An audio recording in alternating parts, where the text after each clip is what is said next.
Let's hear it for Tevita Tuipulotu. Where would you be looking to, where would they be looking to fight the Lewis Ortiz fight? In America. The Lewis Ortiz fight. In America. Lewis Ortiz, would you be fighting him in America? Most definitely the fight will be in America.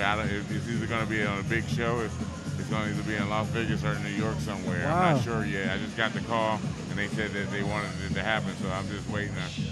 Well, we'll definitely keep tuned to all the boxing news outlets in the next week or two to see if it's made official. Hopefully, fingers crossed, it will be. Yeah, hopefully. Well, I'm gonna put on my best performance, most definitely. I've been out of the ring for a while, but I'm gonna most definitely put my best performance on. Because I do know it's at stake, you know. There's a lot at stake for this fight. Well, you've got that experience as well. Absolutely. With just about everyone. If you haven't been in with them, you've sparred them. Absolutely, you're right. The Klitschko brothers, Mike Tyson, a lot of great fighters. You know, Larry Donaldson, gold medalist. Been in there with a lot of great fighters, man. How did you find Mike Tyson? Oh, wow. I was sparring Mark Tyson in his prime, get him in shape for all his big fights because he was breaking everybody else's ribs in training camp. So what, you and Oliver McCall were the only ones that could hang with him? Absolutely. Oliver McCall was beating on my wall every night at 12 o'clock at night after he came in from a party. Beating on my wall, was keeping me up all night. He was a crazy guy, the Atomic Bull. Yeah. We had our own fights after sparring. Welcome everyone to the GladrapChannel. This is Fist of Fury 6 here at the Auckland Netball Centre, December 2nd. This is our fourth fight of the night. Tevita Tuipulotu versus Eric Nikoloa. Eric was a late sub. Eric's a late sub. But Tevita is rocking that fantastic afro, and if I was going to give anyone the fight, I'd give it to him for the afro alone.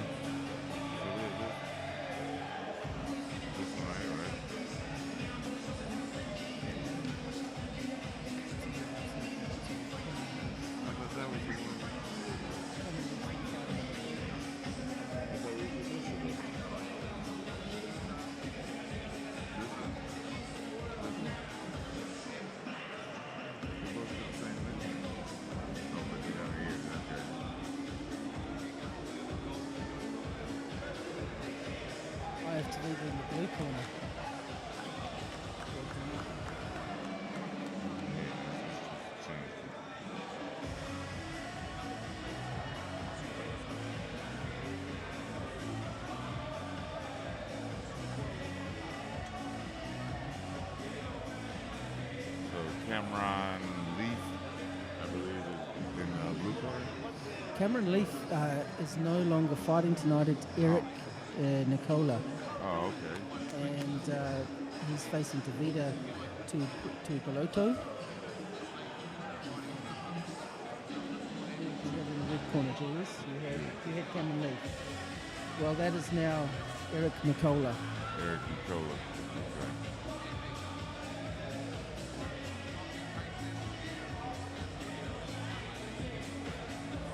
Not quite sure what we're waiting for here. Oh, does he have to use the toilet?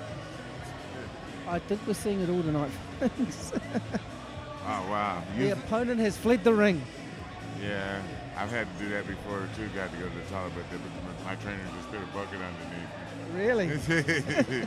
You get those jitters in the middle of the fight, you know what I mean? Wow. You've been drinking water in the back dressing room the whole time waiting. These guys be in there. Sometimes these guys show up to the fight maybe 2 hours ahead of time, and they're in the back warming up and training and drinking water. So tell us a bit about those training, sparring days with Mike Tyson. What part of America were you doing the training with him in? Oh, wow. We was in Las Vegas. We were in the Poconos. We was in Hawaii a couple of times. He took us to some very beautiful places. And who was his trainer at the time? Was that the Kevin Rooney or after Kevin Rooney? This was after Kevin Rooney. This was Richie Richie Cutting, was it Richie Cunningham? Richie Cicchetti. Yeah. Richie Cicchetti and the other guy, Aaron Snowwell. Right. And it's another another trainer. What sort of intensity did Mike bring to those sparring sessions? Wow. Well, he was most definitely paying us right for the stuff that he was doing to us.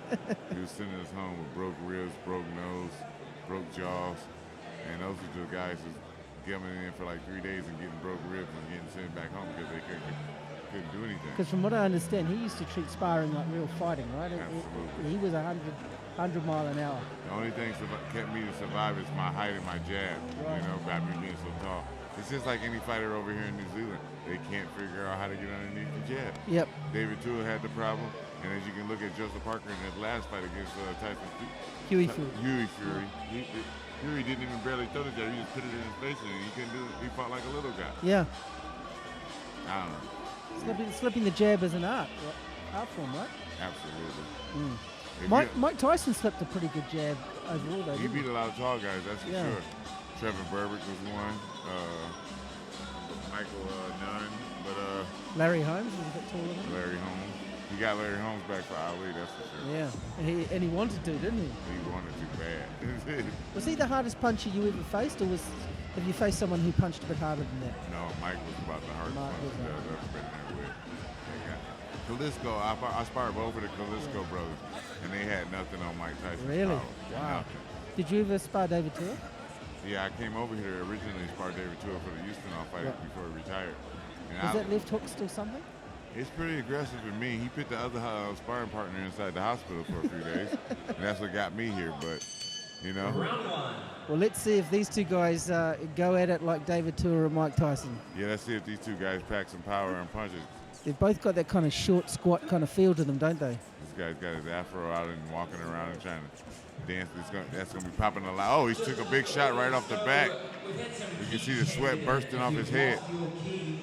Who do you like in this fight, Julius? Oh, another sneaky right hand slipped over that.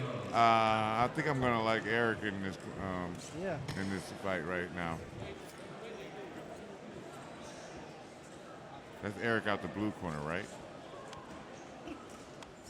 Was he Eric the replacement in the blue corner? I've got Eric down in the red corner. Okay, Eric's in the red corner. He's moving pretty swift.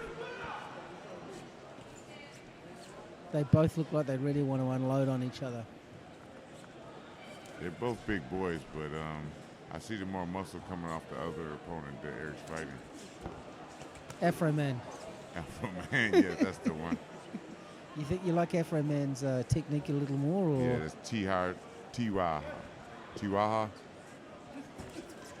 Tevita.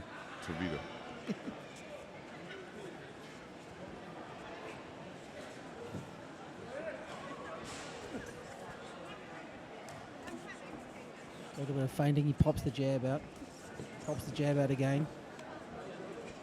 Oh, and a nice right hand to follow. That was a good counter punch. Afro Man wore that punch well, though. Yeah, he seems to be taking the punches very well. It's not like it's phasing him any at this moment.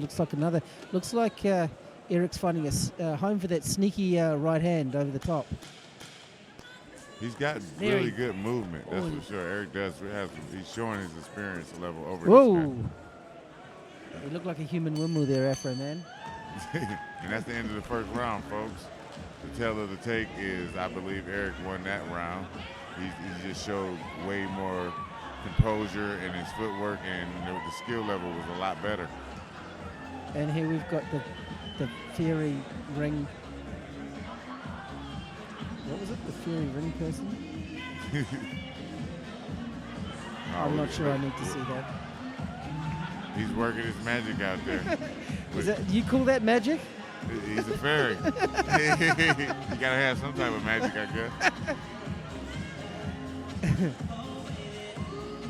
In these corporate fights, the ones that do well look like guys that just they know to do one or two things well. In the case of Eric, it looked like he just threw a jab and a little right hand, and that's what he kept to, and it looked like it was having some effect on Afro Man. Absolutely, he's having a lot of effect on Afro Man over there. He's But he doesn't seem like he's winning, and he's been taking some good punches.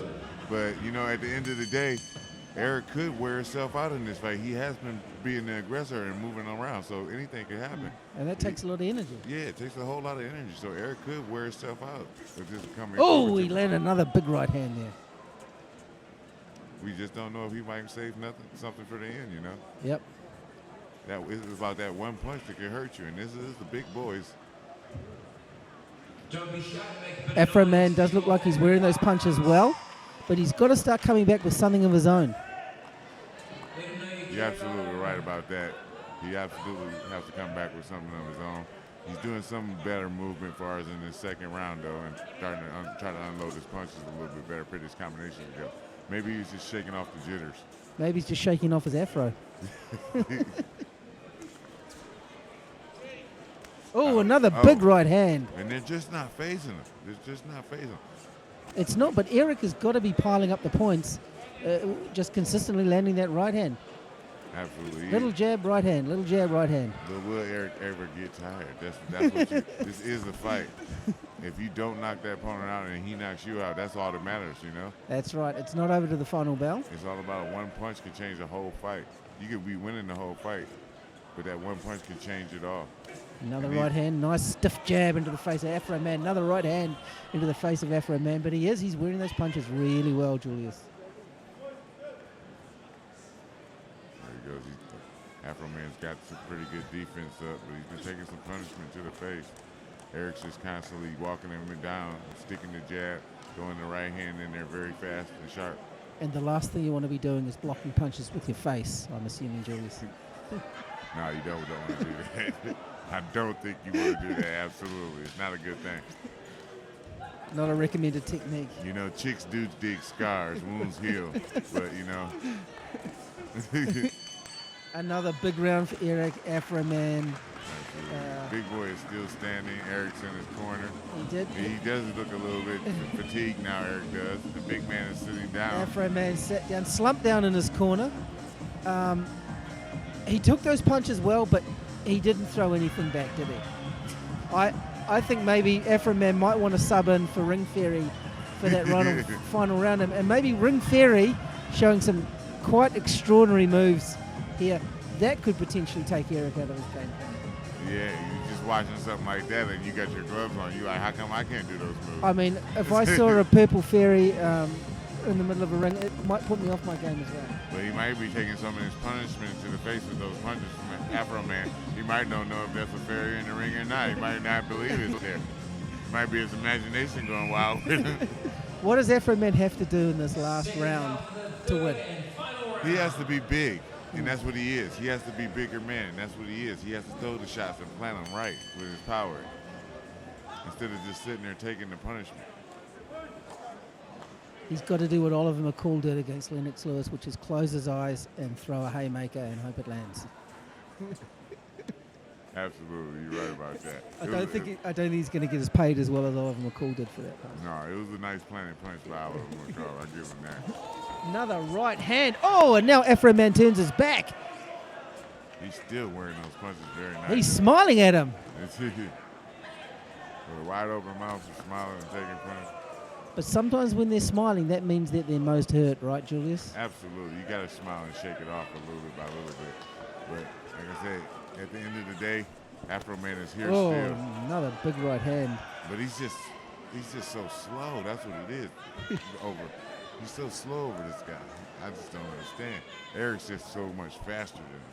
Eric's smiling at him. He's stalking him. Eric can just see that punch coming a mile away. I think people in Christchurch probably saw that punch coming. Talk about Christchurch. Wow. One of your favorite cities? Oh, man, they're rebuilding it. It's definitely coming back to some stuff that's been going on down there. Eric smiling. He's smiling and stalking his man. Will this fight go to distance? Doesn't look like he's even throwing the jab anymore. He's just throwing that right hand again and again. Afro Man blocking it with his face. But I think, another uppercut there. And it's going to be a standing 8 count for Afro Man. And he's still standing. As you said, the standing 8 count is in effect in this fight. But he looks like he's ready to go. He doesn't want the referee to stop this fight. I think he will finish on his feet. unless Eric can actually put together a good combination and get him out Hands of are here. down, they touch gloves. We're about seconds out right now before this bell rings for this fight to be over with, folks. Afro-Man looks like he's got absolutely nothing left. They need to make this a glad wrap and wrap it up. That's the end of the fight, folks. They hugged. I think that's an easy one to call. That's an easy win for Eric. Easy win for Eric.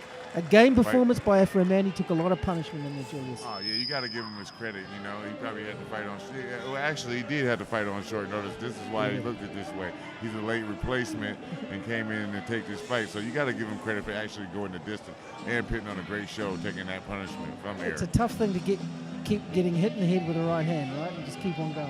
Hey, at the end of the day, you know, this is a corporate fight, and he's probably getting paid for it. You already know that you're going to get paid and how much you're going to get paid. You can go down at any time. You can take one punch and decide to end it. This guy stayed in there for the whole fight. Yeah, and he kept trying to throw something back, but just didn't have anything for Eric. Yeah, I don't take nothing away from no fighter. Everybody has a puncher's chance. You can learn something from anybody. You can learn something from a baby. If you put your face down and look at a baby and he pokes you in the eye, I bet you learn something from that. And tell me, what did you learn from that fight, Julius? I learned Eric was very sharp and fast, and he can bounce around the ring like a rabbit. Yep.